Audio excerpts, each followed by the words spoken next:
Hello, all you unsung athletes. Welcome to the Unsung Athlete Podcast, where we give a voice to you, the unsung athlete, training every day, grinding without excuse, reward or not. I'm your host, Shannon Rose. Let's get started. Hello, and welcome to the Unsung Athlete Podcast, where we give a voice to you, the unsung athlete. I'm your host, Shannon Rose, and I'm here with my longtime friend and fellow coach, Clay Udley. Dad, husband, MMA gym owner. You've played collegiate football, which I haven't heard about yet, so I'm really excited to hear about that. Fought in the pro MMA ring, which I have had the privilege of attending a few of your fights. You constantly show up to whatever challenge is in front of you, rallying for your community and using your forces for good. Clay, you inspire so many, including myself, and I'm just so excited to finally have you on the show. I'm excited to be on the show. I wanted to be on the first season, but second season works too. I'm just kidding. I'm glad to be here. Thank you very much. First question, what excites your heart these days? Honestly, watching my kids grow, watching them do things. The youngest one right now, Oliver, is finding his own voice and he's moving about. He's doing his own thing. He's finding confidence. So seeing that, and then seeing the older one, Zoe is in college. She's exploring the world, doing things. She was out in New York for a little bit. She was out in Arizona for one of the bowl games, performing at the halftime show. And then the middle one, Odie, he's about to finish high school and he's finding out like what he wants to do next. He has to turn the chapter in his life. It is interesting watching them do their thing. Oh my gosh, I love that so much. You and your wife had similar answers. They're interesting kids. They really are. Like I know when I was a kid, I don't think I had as much skill or as much talent as these ones have. And I know I'm bragging about my own kids, but like each one has their own little thing that they're just really talented and focused on. And I don't know, it's really interesting to sit back and just watch them. Beautiful. All right. So I am really excited to hear your backstory, yet I want to know in this moment, do you consider yourself an athlete and why? Always and forever. I don't think there's a time where you can ever not, like if you were ever an athlete, if you ever did anything athletic in your life, I don't think there's a time where you could just say, oh, I'm not an athlete anymore. You might not be as athletic, but you're still an athlete. The way your mind is programmed when you're going through these sports and the way that you think about things, it's the mind of an athlete. So you can't just forget how to be an athlete. Your body might not be able to respond as quickly or as sharply, but I still think the mind is there. I mean, it is absolutely like what you say. When you are an athlete, you just are an athlete for life and you approach everything in your life that way. Mm-hmm. So we all started somewhere in our athletic journey, like back when we didn't even know what we were capable of. Tell me your origin story and when did you first see yourself as an athlete? Like what were some of those early sports you played? Yeah, this could be the whole podcast right here if we're going with my origin story. For me, I grew up in a really weird neighborhood, and weird to me is not weird in a bad way. There's no negatives to that. It's a positive. Always weird is just different and it's undescribable. That's what weird is for me. But so my weird neighborhood, we had a Cambodian family, we had my family, and then we had it was just this melting pot of people there. But what we did was we would always play basketball. Every day was a basketball game out in the backyard. One day, somebody goes, well, I'm faster than you. And then another kid was like, well, I'm stronger than you. And then another kid was like, yeah, but I can jump farther than you. So then we did one of the things, and my brother, he made up the name for it, but we called it the Ghetto Olympics. So what we did was we just made a bunch of events. And then we competed against each other. We did sprints. We did bike races. We did basketball, like 3-point shooting contests. We got weighted plates, 5-pound plates, and we see who could throw it the farthest. So we were doing like discus. We did rollerblading against each other. We threw balls to see who could throw it the farthest. We kicked to see who could do it the farthest, who could kick the most accurate. So yeah, we did a lot of weird I mean, we were outside, we were playing, but we did a lot of sport-oriented things without actually knowing we were doing sports. But I think that's my origin story, is the Ghetto Olympics. Do you have any gold medals in your Ghetto Olympics? I do not. I was one of the hardest people to bring down in our game of, we can't call it by that name anymore, but pretty much I was the one that had the ball and people had to tackle me, and it took quite a few of them to get me down to the ground. So yeah, that was where I found that I liked football, contact sports, because I could give more abuse than they could give me. Which then leads into college and fighting. Senior year of football, my coach came up to me and goes, "Hey, do you have any interest in playing in college?" And I was like, "Not really." And then I was still in wrestling, and I was like, "I want to wrestle in college. I want to do that." And then my senior year was not going well at all for wrestling. I was, I think, on par with maybe being 500, so not having the best record. But then one of my coaches during track said, "Hey, there's a couple colleges that you could probably get into for football." And I was like, "Okay, cool." So then I went out and I filled out the applications for the colleges, and then I talked to the football coaches, and then I ended up just walking on to the team here at MSU. I was a maverick. Nobody knew that I had a baby on the way in my senior year, so except for Christy, of course. So I stayed home and decided to play football here. Walked onto the team. I was there for 2 seasons. I was a little undersized, so they told me I needed to lift and get a little bigger. Coach Jamrog was the head coach at the time, and then Coach Clanderman was the linebacker coach. So I got really familiar with them. And then second season came, and I was like, okay, this is the year I need to make some moves. I need to get some playing time. And then Christy told me, "Hey, surprise, we're gonna have a second one." And then I was like, "Well, I probably can't play football anymore. I need to find that full-time job and start supporting." Awkwardly enough, the day I quit, I went to the field. I did my practice. I left. I grabbed all my stuff out of the locker room, and then to drown myself in my sorrows, because I could do that, I went downtown. And when I went downtown, one of the football coaches, he saw me down there. He grabbed me by the collars of my shirt, pinned me up against the wall, and says, "Get your ass in my room on Monday morning. We need to talk." And I was like, "No, coach, I ain't playing anymore." He goes, "I know. Get your ass in my room." And I was like, "Okay." I felt like I had to choose the family over them. Yeah, that's huge. What a decision. I mean, how old were you? 20 at the time, I believe. It's such a grown-up decision for 20. Oh my gosh. So, college football, your family is booming. You wanted to wrestle. Instead, college was kind of shouting at you. Mhm. You quit that team. And how did you start getting into MMA?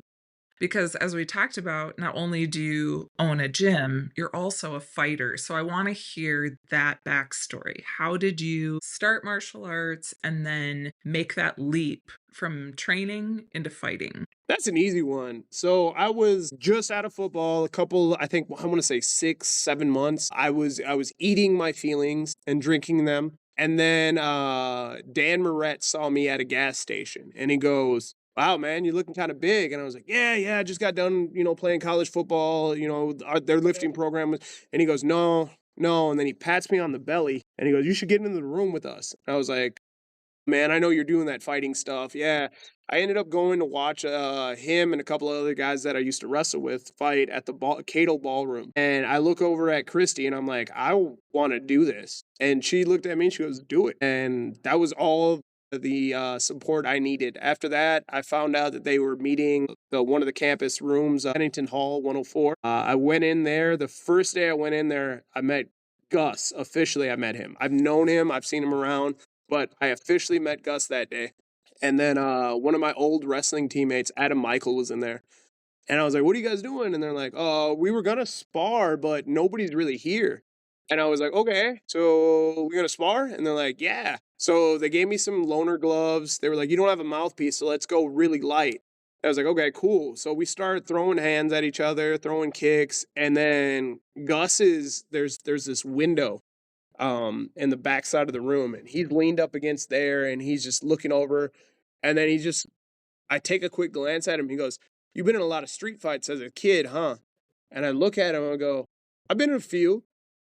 To me, that was like a huge compliment. I was like, "Oh my God, he sees I know how to fight. He knows I can throw hands." I now understand that he meant that I had all of the characteristics of a street fighter, which are not conducive to being a good MMA or professional fighter. So he was actually calling me out, saying I was a pretty crappy fighter, but I didn't notice it. So I still laugh about that. Yeah. And just for context, Gus is both Clay's and my coach for MMA. We have trained with him. I've trained with him for a decade. You, Clay, obviously longer. Just a little bit longer. You're so right. You can be scrappy. You can be the best, haymaker thrower on the streets, but technique and consistency, that'll be every day in the ring. So And it was weird because you like, I say this as a gym owner, as somebody who sees it day in and day out. People will come in with this utmost confidence that they can do certain things. They saw it on TV or they saw it on some show, and they're like, "Yeah, I can do that. I know I can fight." And then they start moving, and they're like, "Wait, what is this? Why can't I do this? Why can't I move like?" right. And it's funny watching that realization come in that, yeah, I do need to practice. Yes, there's room for me to grow. There's room for me to learn. And I like when that light bulb finally goes off to some of those guys. Sometimes it takes a little longer for some people, but it's usually the first day. Yeah. So tell me, that's one of the things I really want to know is Christy told me her side of starting and building Mark 44. Christy, your beautiful and incredible wife and better half, of course. Yeah. But tell me your side.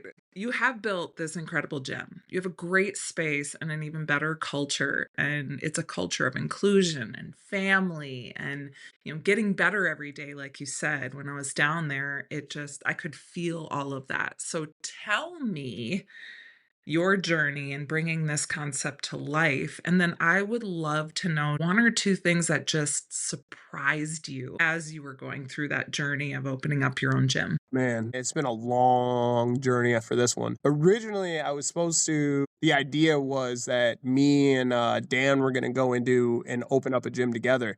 He was going to be like the face and the name of it all, and I was going to help out with doing some like assistant coaching and doing some stuff like that. Life had other plans for Dan.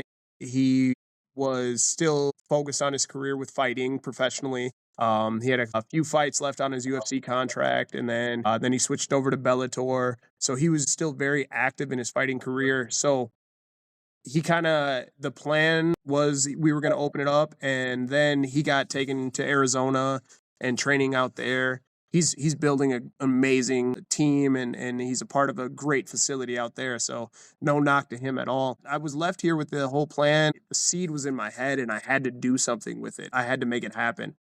So COVID hit, and I was coaching at a gym at the time, and all the gyms got shut down. We were put on limited training times. So I ended up just saying, okay, you know what? I'm going to look into what it takes to open up a business. So I got in contact with the Small Business Developing Center here at MSU. She gave me Nancy. Nancy gave me an assignment. And it was like homework all over again. But she gave me an assignment of, I need you to write out a business proposal. But before you write out the business proposal, I need you to take a day and think about what it is you want to open, why you want to open it, what is it going to take. And then I was like, okay, I'm going to write up this business plan. And the hardest part for me was writing the who I am and how it would shape the business. Understanding yourself is one of the hardest things. It's very difficult. So as I was trying to write out who I was and what I was going to bring to the business, I really had to take a step back and ask Christy. I was like, who am I?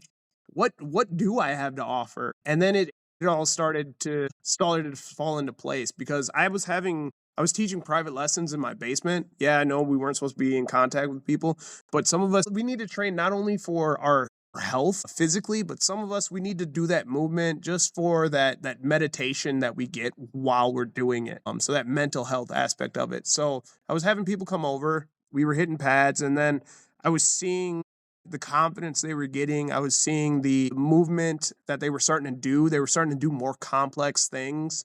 They were finding we were lifting in the basement as well. So they were doing a lot more than they could originally. And I was like, that's what my superpower is to advance people, is to get people to find growth, whether it is in movement or it is in just thinking differently. So I wrote that in my business plan, and that's how we got started. It took a small business loan from one of my brothers. So to get the whole thing kicked off the ground, found a wonderful space in Lower Mankato, filled it with as much as I could, found a really cheap mat that we could throw on the ground for the time being. I actually hit up one of the old gyms that we used to train at, because they got new mats in their facility. And I was like, hey, is there any way I can buy old mats off of you? And he goes, yeah, I actually got a shed full of them. So come on over. Got them for a steal, threw them down in one of the rooms. That's where we trained for our first TBAs. And that's kind of how the gym started. Well, and now you're on your third location, right? Yeah. And I mean, it's cool to say that. I wish we found the perfect spot on the first try. With this third location, I want this space to grow with us, not just us to grow out of it and then have to find like a new shell, like a hermit crab. Like, I want us to grow and the space to grow. I get that. You want a home. Yes. Like the academy. Like, the academy has a beautiful space. All right. So I need to know, how do you keep yourself going? We've gone through the fact that you're a fighter, you train, you're driving your life forward, you're a dad of, young all the way to college. You've got this span of children that you're just feeding and supporting. You're coaching others and pouring your passion into them. So knowing that there is no reward or award for you every day, or recognition waiting for you, how do you keep yourself going? That's a really good question. I think the mindset that my wrestling coaches have instilled in me, or even my football coaches, you keep working until the job's done. And this job doesn't really have an end. So you just keep going. And you're going to have your good days, you're going to have your bad days. But in order to have the good ones, you have to have the bad ones. And it's just that mindset, that progression. You always have to progress to the next step. For me, I always have a goal in front of me. Right now, I want my team to just be better. Like, I just want everybody on the team to be better. I want my kids to have better. I want to be better myself. So the idea is, if you stop, there's no progression. So you have to keep moving, whether that is expanding your mind, or that's getting back into like the physical dominant shape that I used to be in, which hopefully will happen. That's the whole thing for me, is just, you're not going to get where you want to get if you stop. And if you stop and think about, oh, okay, I've done so much already, but the finish line's not getting any closer. So you still have to keep moving. Whether it's a little or a lot, you still have to keep moving. Yes. Well, that mentality right there, I mean, I embody that almost every day. And the reason is just like you said, I'm going through this point where I'm in my mid to late 40s now, right? I'm on my way to 50, and I'm working out all the time.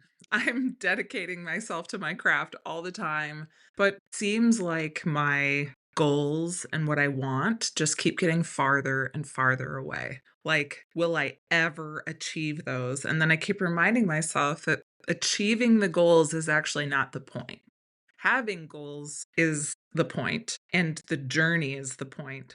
But actually achieving all of those goals with, 5-star ratings and ultimate success is not the point. It's like the every single day showing up and working towards it. So the goal, I'll always have a next goal. I'm like you, Yeah. I'll always have a next goal. Yeah, I think if the goal is that easy to get, was it worth it? You know what I mean? Like, it's one of those things where it's just like, if I can just one day, my goal is to take 2 steps, and I can just take 2 steps. It doesn't seem like that hard of a goal. The goal should be something that it's going to take a while. It's going to feel like it's out of reach. You don't want to make it too simple. Now, I'm not saying simple goals aren't good. It's a good way to set, like I'm going to I want to do A to get to B and then B to C. That's fine. But at the end of the day, I want to know my whole alphabet. I want to know your comeback story. As athletes, we have all had setbacks. And tell me your comeback story. How did you return after your setback? Oh man. I mean, fighting wise, I started off my amateur career 0-2. I told myself if I lost my third, I was going to be done. I was like, I'm not built for it, I guess. I went out and I hit a move that Gus and Dan brought back from Mario's gym, and everybody was like, oh, he can't fight. So that was my comeback story for fighting. But I mean, comeback story. I don't see that's the hard part for me. Like if I a setback is a setback, right? Like you can try something and fail at it, but that you just learned how not to do it that time. I don't see Yeah. myself ever having a comeback. Maybe I had to work around things. That one's a hard one for me. Like Christy on the podcast last time, she said like when I get something in my head, I'm gonna figure it out. So I don't really see it as a comeback. I find a different way of moving is how I look at it. But you're just constantly rolling with it. You're constantly rolling with whatever life throws at you, whatever those punches are, Yeah, literally. yeah, And anytime something comes up, you come at it with curiosity instead of defeat. And so you're just constantly asking the situation questions. How do I approach this now? What does this look like for me? So I love that answer. I think it's phenomenal. And really, your comeback story is how you approach life. I love it. So, who is that one person in your life that helped inspire you to become the athlete and coach you are today? kind of want to Snoop Dogg that one and be like, I want to thank me. But no, Yeah, go ahead. no, I think honestly, I would have to. I'm gonna copy Chrissy, but my mother. I'm gonna have to pick my mom. My mom is a very resilient person and very um I don't know if I want to say hard headed, but in a good way though. She taught me that life is gonna throw a lot of curveballs at you. You're either gonna have to get hit by them or learn how to dodge them. And she's very very well educated woman. She has multiple degrees and different things, and still because of who she is as a person, she has like the bounce backs of bounce backs. Like when she was young, she was a migrant worker. So she was born in Texas, and she would come up to home and then go over to California, work some of the farms, go back home to Texas. She told me stories about how they used to sleep in the back of the truck, and there would be like 5 or 6 of them as they were driving back home. And then she came up to Minnesota. She got a few degrees, and then she got her master's degree, and now she's working up in the city. So, like she just the way that she attacks life, it really showed me that you can't sit on your hands and you can't wait for good things to happen. There's that old saying, the early bird gets the worm, and then it's like, yeah, but the good things come to those who wait. And it's like, well, which one do I listen to? She was the one that was like, well, you got to make things happen for yourself. So you can either be the early bird and get the worm if it's there, or you're going to have to wait and figure out a different way of attacking the situation. So she was always inspirational, even without being inspirational. She's one of those resilient people that she will play it off like, no, that's just what you do. But like life would throw her a bunch of curveballs, and she would figure it out, and she would I don't want to say she wouldn't say like anything bad about her, or she wouldn't complain or anything, but she would complain and still get the job done. There wasn't ever a time where I would come home and there wasn't a meal on the table, or hey, I want to play this sport, and my mom would be like, yeah, yeah, how much? And then we'd tell her, and she'd tell us flat out like, nah, man, I can't afford it. And then 2 weeks later, we'd be signed up and we'd have our cleats and our pads, and she'd be like, go out there. So she would always find a way to get the job done. It's really inspirational, and she doesn't know it. Seeing what she did now as an adult and seeing how she went about it gracefully is very inspirational and very inspiring to me. Jeez. Wow. That's so powerful. I mean, not only is she your mom, but it sounds like she really did lay the groundwork for how you approach life, just like you said. Yeah. Didn't matter what was in front of her, right? Nothing stopped her. Mhm. She said, I'm going to move up to Mhm. Minnesota. I'm going to go to college. I'm going to do whatever this is. And she did it with grace and tenacity, and she just made it happen. And that's you. You do that. It's beautiful. Yeah, I don't do it as easy as she made it look, though. Shit's hard. Adulting is hard, Clay. All right. So when people think of Clay Udley, what do you want them to think, say, and feel? What do you want your legacy story to be? This is a funny question because I had a little debate with Christy about this. Because everybody always asks, like, what do you want your legacy to be? When you're gone, what do you want people to know about you or think about you? And I'm like, I don't care. I'm not there. I'm not going to be around anymore. Why do I care what people think about me? It's hard for me to, I'm so weird when it comes to these things. I want people to know that I care now. I want people to know that I'm here if they need me right now. When I'm gone, I just want people to be able to have those characteristics that I shared.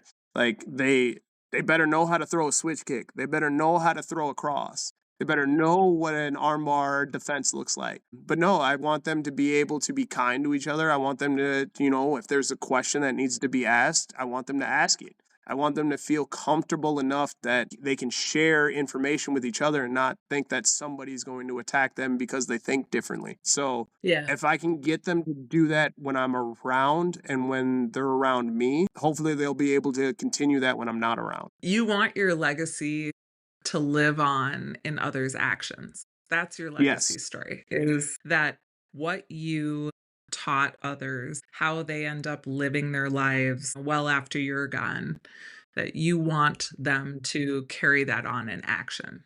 Yeah, that's your Yeah. legacy. All right. So now for one final question. What is one thing you would say to inspire our next generation of athletes? One thing to inspire the next generation.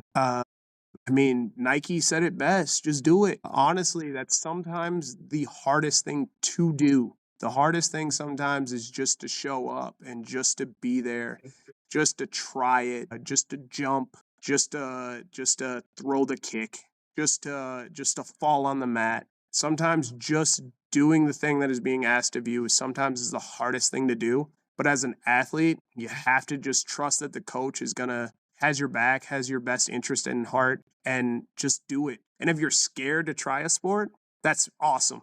That means you care. So go out and try it. So just do it. I love that. Before we stop, there's just one final story I have to tell about you. And I know you've heard this a million times, Clay, but my listeners might not have. And it was one of the first days I had ever stepped onto the mats for MMA, for Muay Thai specifically. And, I had these nice brand new gloves. And like you, on one of your first days, it's sparring day. I had no idea what that meant. I knew sparring was some sort of fighting, right? And I'm going, oh crap, like I am not ready for this. And you just looked at me and you're like, it's okay, I got you. You're going to go easy on me and you're going to make sure that I understand how to move and do this without getting hurt. But the first thing you said was, and I remember specifically we were in that one corner of the Eden Prairie gym. We were in this one corner and you just said, just put your hands behind your back. Put your hands down, Shannon. I'm like, well, aren't you supposed to keep your hands up? You're like, Shannon, just put your hands down for a second. And I did, and you ever so slightly took the back of your glove and just bopped me in the nose. You could have hit me full force. It felt like my eyes were watering. I was like scared. And then you just looked at me and you said, okay, we got that out of the way. Okay, now put your hands up and let's go. And that matches just do it. Get the scary thing out of the way. Just, Yep. it doesn't hurt that bad. But what that taught me was, like, I can get hit in the face and then I can think about what to do next. And I can get hit in the face and keep my eyes open. And it really wasn't that scary. So you are absolutely 100% right. A lot of people will put off doing those scary things. But if you just get it out of the way right away, it just level sets. And then you can do the rest of the fun stuff. Thanks for punching me in the nose 10 years ago, Clay. I really appreciate it. No problem. Anytime. This has been so amazing. Again, thank you so much for being here and showing us all the true heart of an unsung athlete. Thank you for having me. And this is an amazing thing you are doing with talking with people and sharing their stories. So continue with it, please. 100%. You know I will.